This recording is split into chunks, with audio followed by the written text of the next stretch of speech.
Fala galera, tudo bom com vocês? Vamos dar sequência aí no estudo da solidariedade e hoje nós vamos ver o efeito do pagamento parcial, da remissão, da confusão e da novação, pessoal.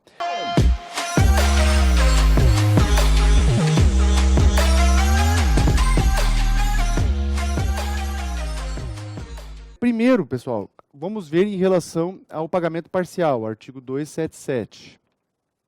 O que o artigo 277 vai falar?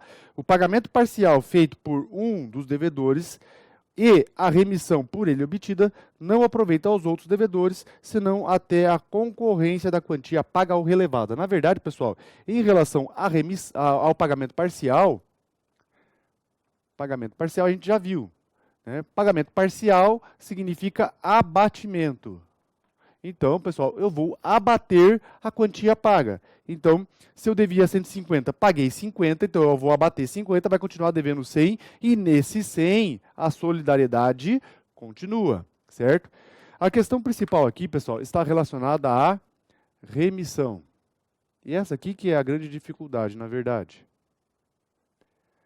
Lembrando aqui, pessoal, que a remissão aqui é com dois S's, tá? A remissão aqui é com dois S's. Então, pessoal, cuidado. Por quê? Porque remissão com cedilha significa pagamento, tá? Então, não confundam. Pessoal, a remissão aqui, perdão, é o grande problema. E, na verdade, a remissão, pessoal, ela pode acontecer de duas formas. Ela pode ser parcial e ela pode ser total. Né? A remissão parcial vai acontecer aqui na solidariedade, pessoal, quando o nosso credor perdoa especificamente um devedor, mencionando esse devedor. Ou seja, pessoal, no nosso velho gráficozinho aqui, o que vai acontecer, pessoal?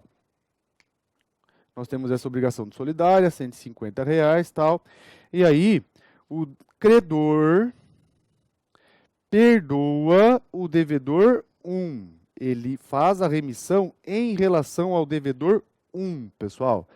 O que acontece? Nessa situação aqui, a ideia é a mesma do pagamento parcial. Então, eu vou abater a quantia perdoada. Então, se a cota do devedor 1 era 50 e essa cota foi perdoada, eu vou pegar, então, o 150 menos 50. Vai ficar 100. Então, pessoal, em cima desse 100 aqui, a solidariedade vai permanecer. E aí vem a pergunta, pessoal, de quem o credor vai poder cobrar isso? Ele pode cobrar do devedor 3? Sim. Ele pode cobrar do devedor 2? Sim. Ele pode cobrar do devedor 1? Sim. Por quê, pessoal? Porque ele perdoou a cota, não a solidariedade. Então, pessoal, ele perdoa a parte do devedor 1, mas ele pode continuar cobrando o devedor 1, porque ele perdoou a dívida, a cota, não a solidariedade. Certo, pessoal? Então, a regra na parcial é a mesma do pagamento parcial, ou seja, o abatimento. Só que existe uma outra situação, pessoal, que é a remissão total, que é aquela que, na verdade, pessoal, o nosso credor não especifica o que ou quem ele está perdoando. Na verdade, ele não especifica quem ele está perdoando, pessoal. Por exemplo, ele chega para os devedores e fala: estou perdoando R$50 dessa dívida. Mas vejam, pessoal, que ele perdoa 50, a remissão de 50,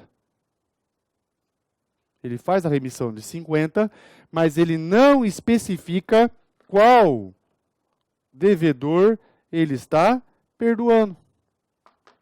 E agora? A ideia, pessoal, também é a mesma, vai abater. A ideia também aqui é o abatimento.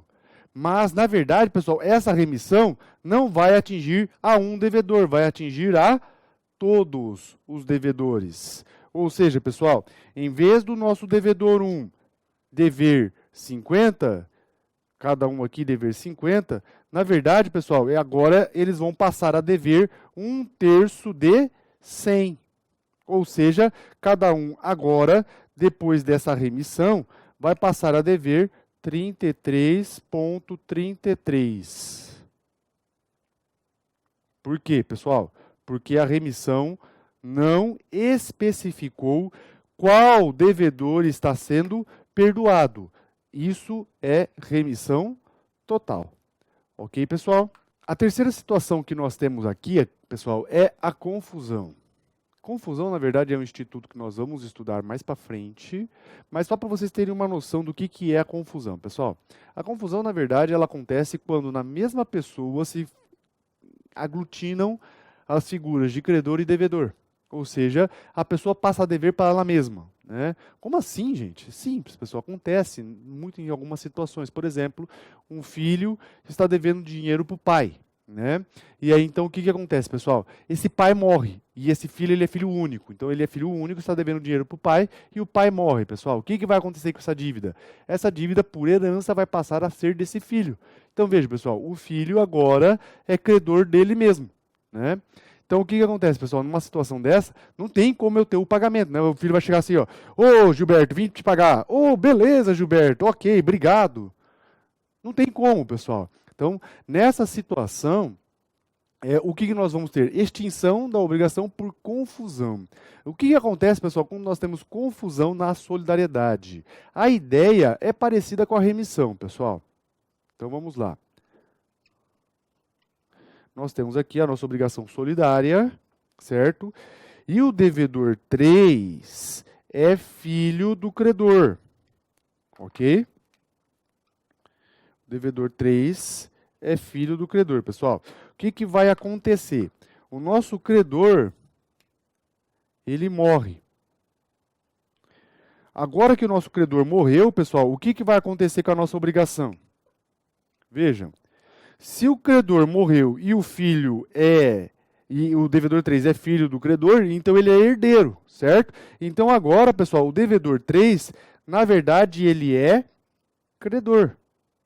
Ele é credor dos demais devedores. Só que aí vem a pergunta, pessoal.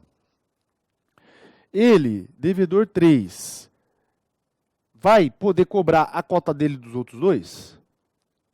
Ou eu vou ter que abater a cota confundida? A resposta é essa, pessoal. Eu tenho que abater a cota confundida. Abater a cota confundida. Traduzindo isso, pessoal, eu vou pegar, então, a minha dívida 150. Qual que foi a cota confundida? Não foi a cota do devedor 3, a cota do devedor 3 não era 50, então eu vou diminuir 50. A minha dívida agora, então, vai passar a ser 100. Ou seja, pessoal, quanto que o credor devedor 3 vai poder cobrar do devedor 1? Aqui, ó, 100. Por quê, pessoal? A solidariedade aqui se mantém. Então, o devedor 1, pessoal, apesar de dever 50, vai poder ser cobrado no 100. E o devedor 2 também vai poder ser cobrado no 100. Certo, pessoal?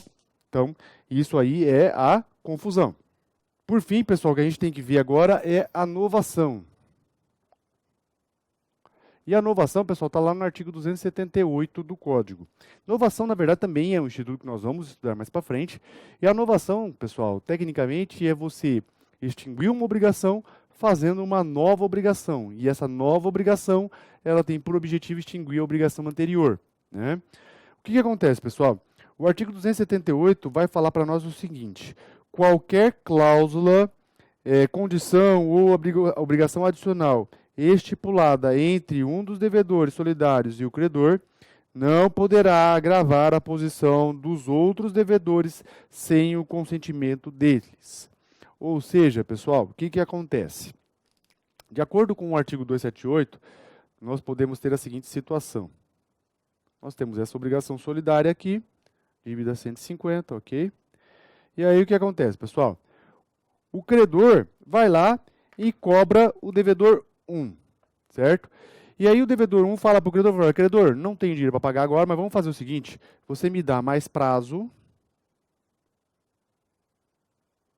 e eu vou te pagar uns juros a mais aí. Devedor 1 combinou isso com o credor, pessoal. Vem a pergunta, pode esse juros maior aqui atingir devedor 2 e devedor 3? A resposta é não, pessoal. Por quê? Porque juros maior prejudica a relação obrigacional. Portanto, pessoal, essa nova obrigação aqui só vai atingir a relação credor-devedor 1. Devedor 2 e devedor 3 vão continuar obrigados aqui. Apenas e tão somente, sem esses juros aqui. Então, pessoal, a novação prejudicial à relação obrigacional só atinge quem assinou. Certo?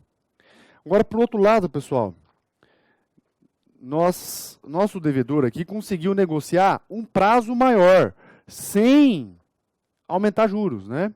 Aí vem a pergunta, um prazo maior é bom ou é ruim? Né? A resposta é lógica, né, pessoal? Um prazinho a mais aí para pagar uma dívida sempre é bom, né? Então aquele prazinho é bom.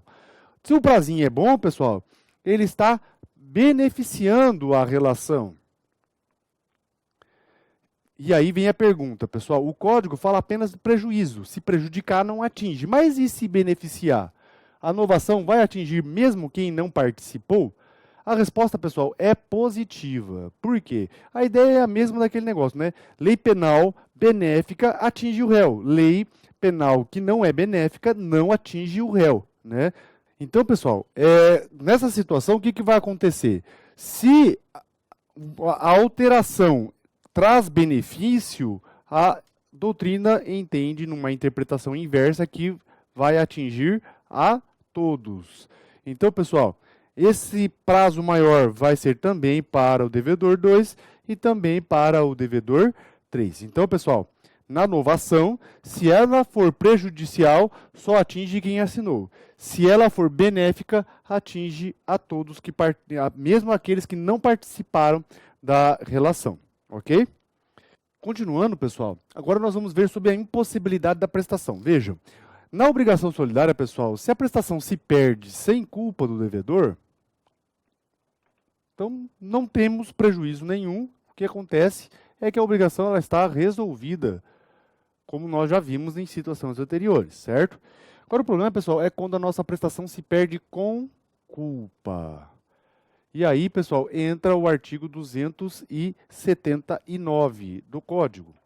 O que o artigo 279 do Código fala? Pessoal, ele vai falar o seguinte, ó, impossibilitando-se a prestação por culpa de um dos devedores solidários, subsiste para todos o equivalente de pagar, a obrigação ou encargo de pagar o equivalente, mas, pelas perdas e danos, só responde o culpado. Pessoal, seguinte, qual vai ser a regra aqui? A regra aqui é simples, pessoal. O equivalente, todos pagam. As perdas e danos, a indenização, só o culpado. Só que, pessoal, a solidariedade não se extingue. Então, vamos lá, ó.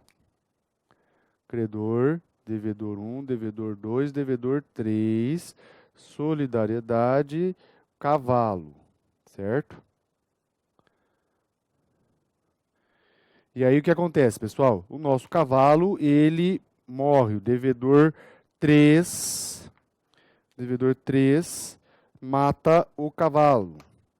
E aí o equivalente desse cavalo, pessoal, 150. A minha pergunta é, quem vai pagar os 150? Vejam, a regra, todos pagam o equivalente. Então, devedor 1 vai ter que pagar os 150. Devedor 2, devedor 3. Só que nisso daqui, pessoal, a solidariedade permanece. Então, pessoal, quanto que o credor vai poder cobrar do devedor 1? 150. Por quê? Porque a solidariedade permanece. Agora, pessoal, em relação às perdas e danos, quem vai ser obrigado a pagar? Apenas o culpado. Quem é o culpado aqui, pessoal? Devedor 3. Então, perdas e danos, só o devedor 3 vai pagar. O devedor 1 vai ter que pagar perdas e danos? Não. O devedor 2 vai ter que pagar perdas e danos? Também não. Só o devedor 3. Vamos supor, pessoal, que o devedor 2 também é culpado. Aí nessa situação, pessoal, então o nosso devedor 2 vai ter que pagar perdas e danos? Sim. Então o devedor 2 também vai ter que pagar perdas e danos. E aí agora surge a dúvida, pessoal. Aqui tem solidariedade? A resposta é sim. Então, pessoal, se mais de uma pessoa dever perdas e danos, vai haver solidariedade. O equivalente tem solidariedade nas perdas e danos, se mais de um dever, também vai ter solidariedade. Ok? Outra ideia importante que a gente tem que ver, pessoal, é a responsabilidade pelos juros na solidariedade passiva, pessoal. E essa responsabilidade está lá no artigo 280 do Código. Né? Antes da gente ver o artigo, pessoal, o que são juros? Juros nada mais é, na verdade, pessoal, do que uma indenização pelo uso do capital do credor. Né? No nosso caso aqui, pessoal, nós estamos nos referindo aos juros moratórios. Ou seja, pessoal, aqueles juros que você paga porque você atrasou a obrigação, você atrasou o cumprimento da obrigação, ou seja, você está indenizando o uso indevido do capital do credor. Né?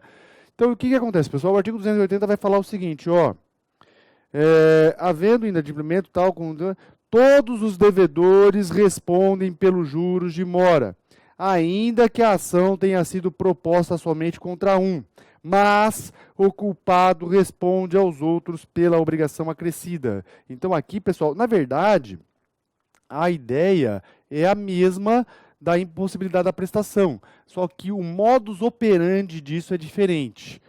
Todos respondem pelos juros, mas o culpado deve ressarcir quem pagou. Exemplo, senhores. Vamos voltar no nosso esquema gráfico aqui. Veja, pessoal, a seguinte situação. O devedor 3 estava com o boleto para pagar.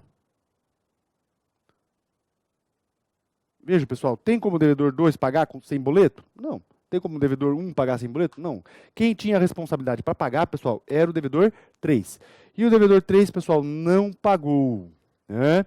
Veja, quem é o culpado pelo atraso é o nosso devedor 3. Por quê? Porque ele não pagou. Mas veja, pessoal, o credor cobrou o devedor 1.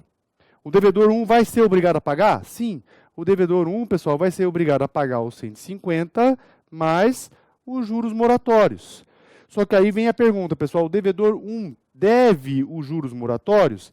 A resposta é não. Por isso, ele vai poder cobrar esses juros do devedor 3. Ok, pessoal? Então, essa é a responsabilidade pelos juros. Todos respondem pelos juros, mas o culpado deve ressarcir quem pagou. Né? A ideia, pessoal, como eu disse, é a mesma da impossibilidade da prestação. O culpado paga a indenização. Né? Só que aqui o jeito de se operar isso é que é diferente. Aqui, na verdade, todos respondem, mas o culpado depois vai ter que ressarcir. Certo, pessoal? Então, até o nosso próximo vídeo.